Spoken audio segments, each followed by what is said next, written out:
Saya takut kalau saya sebutin nanti besok dia minta lagi.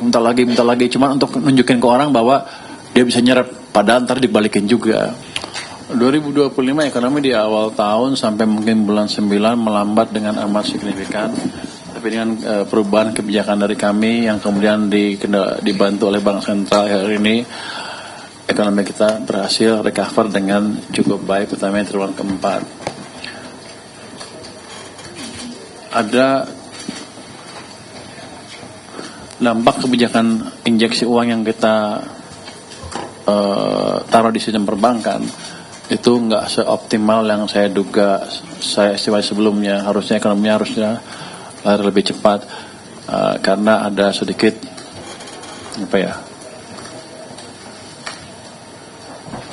ketidaksinkronan kebijakan antar kami dengan Bank Sentral yang sekarang sudah dibereskan. Jadi 1 bulan terakhir sudah amat baik.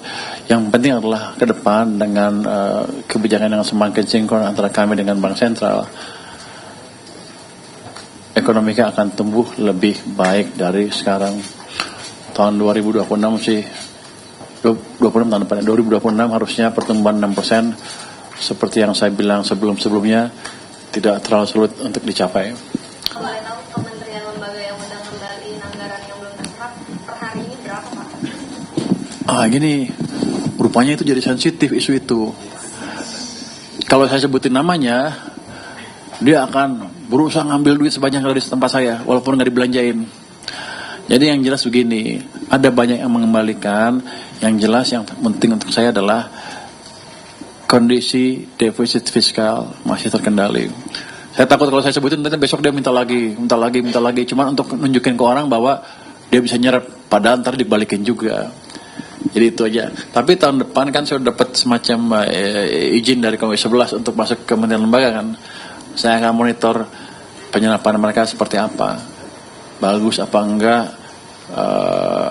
dampaknya maksimal apa enggak, sesuai enggak dengan programnya, dimakan apa enggak, kayak gitu kira-kira.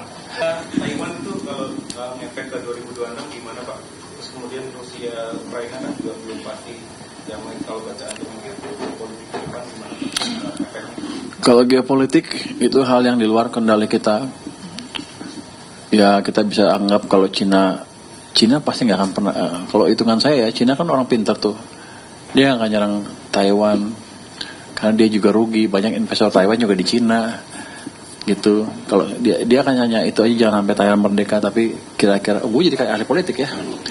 Ini kebiasaan waktu di maritim. Saya yang kedalaman maritim dan energi kan, termasuk laut Cina Selatan, nggak boleh ngomong gitu. Saya Menteri Keuangan sekarang. Jadi kira-kira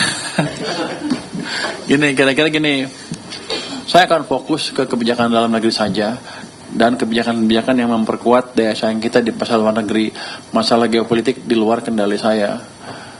Seandainya ribut pun, kalau kita bisa jaga domestik ekonominya, di mana domestic demand memberi kontribusi kita 90% terhadap perekonomian, harusnya kita akan aman-aman aja. Jadi Anda nggak usah takut. Anda di tangan orang yang ahli. Nanti tato beredar yang itu ya. Anda nggak usah takut.